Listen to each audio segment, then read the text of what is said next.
আল্লাহ রাব্বুল আলামিন মূসা পয়গম্বরকে ঘোষণা জানিয়ে দেয়, এরে মূসা,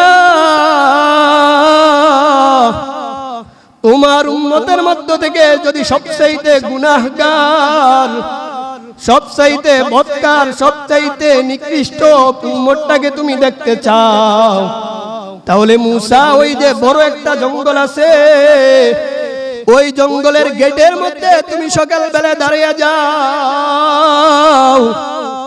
সকালবেলা দাঁড়িয়ে যাওয়ার পরে যেই উম্মতটা তোমার সবার আগে জঙ্গলে প্রবেশ করবে,